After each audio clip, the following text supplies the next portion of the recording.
We are Group 2, and this is our argument against the use of steroids and hormones in food and animals. This is by Abby Garibay, Brittany Mukai, and Tia Rodriguez. I'm Abby Garibay, and I'm going to start off with the history of steroids and hormones.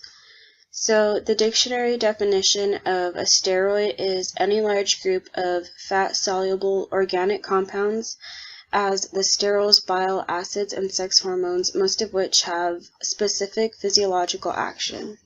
And the definition of a hormone is any various internally secreted compound as insulin or thyroxine formed in endocrine glands that affect the functions of specifically receptive organs or tissues when transported to them by the body fluids. So that's just a little bit of a biological background on what steroids and hormones are. So in the 1950s, the FDA, which stands for the Food and Drug Administration, approved the use of certain steroids and hormones in beef cattle and sheep. A few of them are estrogen, testosterone, estradiol, progesterone, and trenbolone acetate. Steroids and hormones are implanted in cattle and sheep in the form of a pellet or with an injection. But it's usually done with a pellet that's implanted under the skin near the air area of the animal. So, steroids and hormones do allow animals to grow at a faster rate for meat production, but at what cost?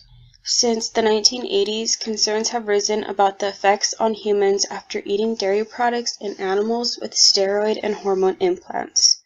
So to the left, we have a picture of a normal grass-fed cow, which would be ideal to eat. They would probably have the most lean meat.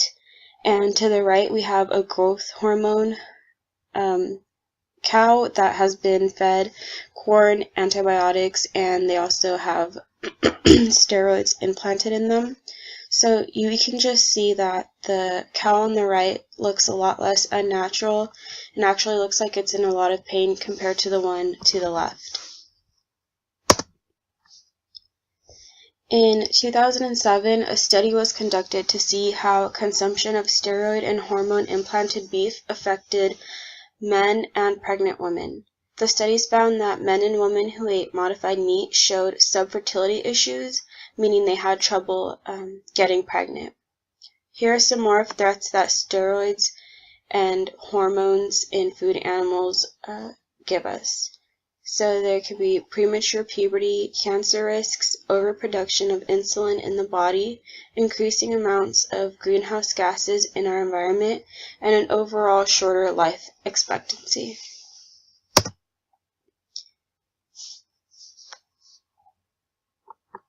I'm Brittany Mukai, and I will be talking about the current events for the argument against using steroids and hormone drugs in animals, which then will lead to the consumption in food. In the 2016 article by Winchester Hospital called The Controversy Over Added Hormones in Meat and Dairy, it argues both sides concerning steroids and hormones in animals/food. For this section, though, I will only be focusing on the against argument. This article points out how throughout the years, there's been both sides of the argument. People are against it and people are for it, but a lot of times they're undetermined. A lot of the articles relating to diseases that can be caused or that you can get from consuming these hormones and drugs are very undetermined. Some of them lean more towards that, oh, you can't get sick from these if you have a certain amount of dosage, where some of them are, even with the amount of dosage, they still can lead to underlying diseases. So that's where this article comes in. It talks about how there's still an increased chance for certain diseases relating to the ingestion of these steroids and hormone drugs.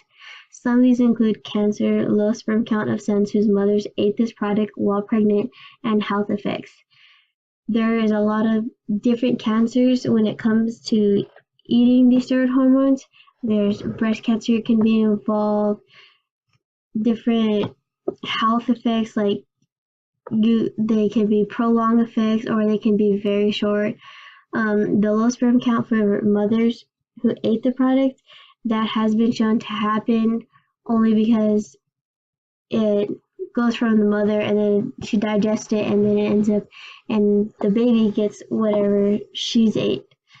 So people are encouraged to take the appropriate steps to ensure the safety. People are asked to know where you're buying the meat, how you're consuming it, where is it coming from, are the farms that they're coming from using these hormones and drugs, or are they not?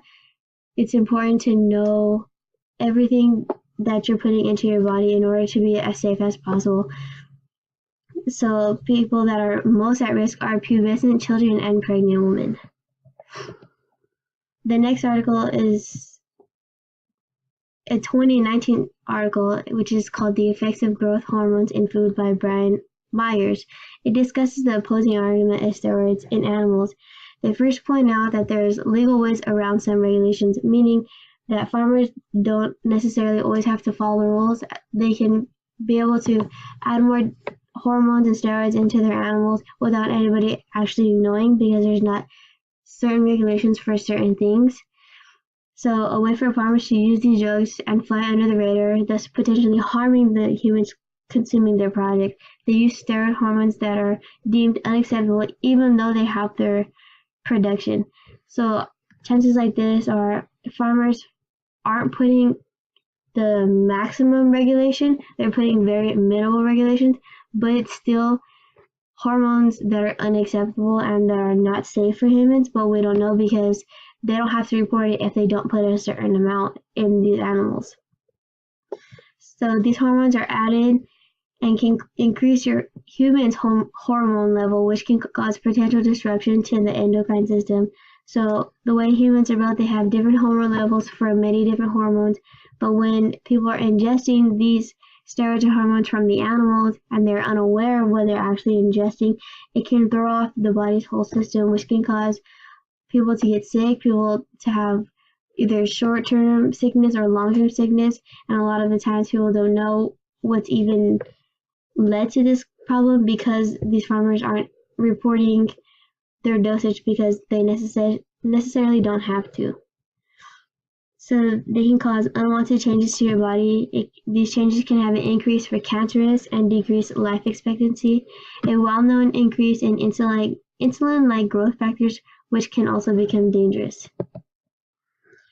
These insulin-like growth factors also increase cancer risk as there is a strong correlation. 40% greater are at greater risk of getting prostate cancer and similar risk with other cancers as well. There could be a potentially drug-resistant development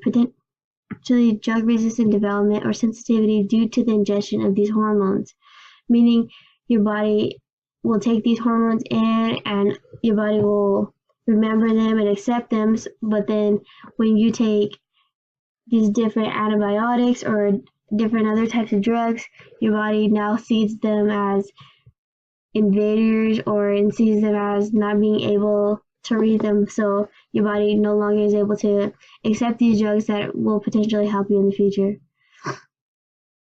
The cattle can very much also have an increased chance of health problems as well, such as udder swelling, udder infection, infertility, lameness, and usually large heads, making it difficult to breathe, and that's in the case of salmon. So not only are humans being infected with these drugs, it's also the animals that are being the ones injected into.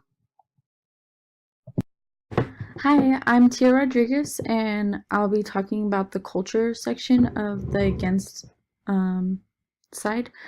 There's no doubt that the American culture overall is associated with meat eating, but other cultures within the American society have different opinions on how they consume the product. Like any other topic, different cultures have different opinions on certain topics, and steroid and hormones and drugs, how they inject it into animals that we eat.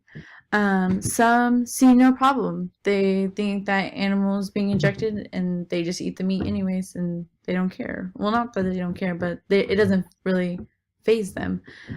Some have a problem with animals being injected, but they still eat the meat. Then there are those who neither accept injecting the animals or eating the meat.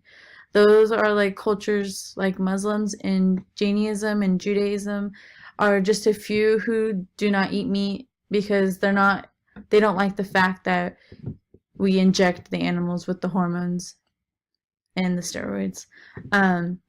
If these cultures are willing to abstain from eating as a whole, it's not surprising if they aren't open to the steroid and the hormone injection. Cultures like Jainism are non-meat centered and believe that no living entity should be harmed or killed, especially for food. Cultures like Jainism would be ones against the injection of steroids and hormones drugs because it does cause potential harm to both humans and animals.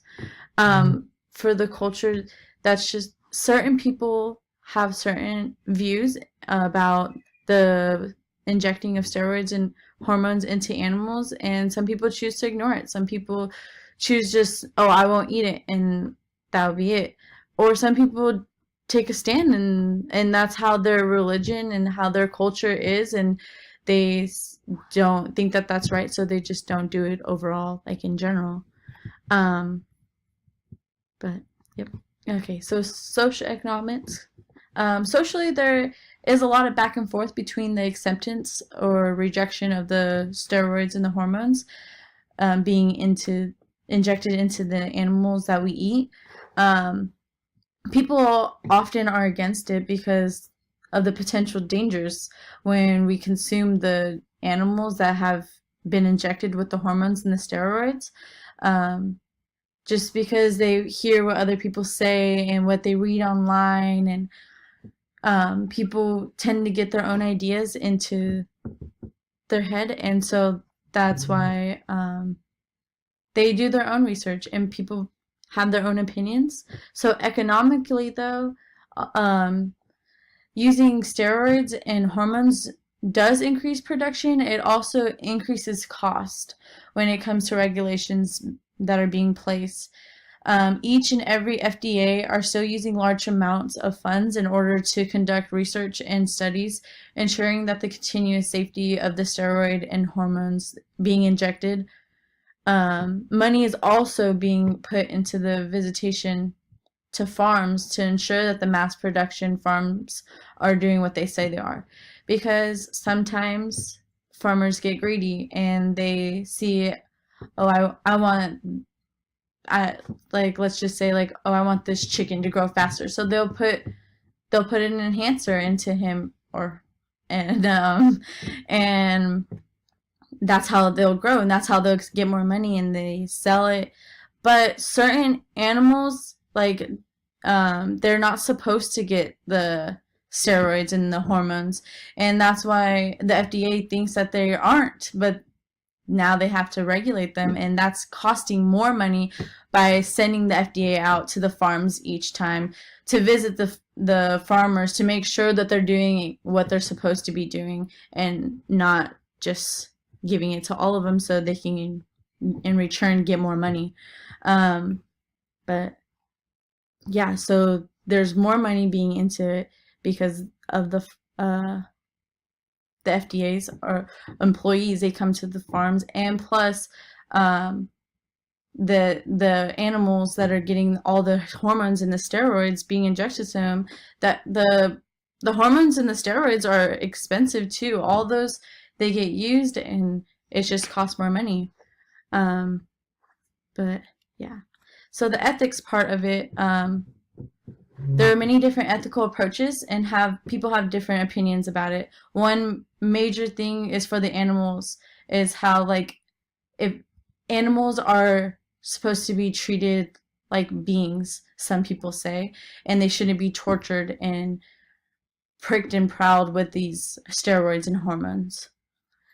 But that's just one point of view, and I think personally that they shouldn't either, because some people say they're supposed to be treated just like humans. Okay, so this is Abby Garibay again, and in conclusion, the use of steroids and hormones in food animals should be deeply re-examined and decreased.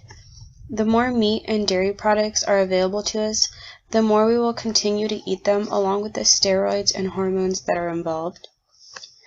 Studies have proven that steroids and hormones in food animals not only hurt our environment, but also put our health at risk. Instead of allowing the government to feed us harmful man-made steroids and hormones, we need to advocate for an increase of organic farming in food animals. Thank you. Here we have listed our references that we used for the against argument. Each one is used within the variety of topics that we've talked about today.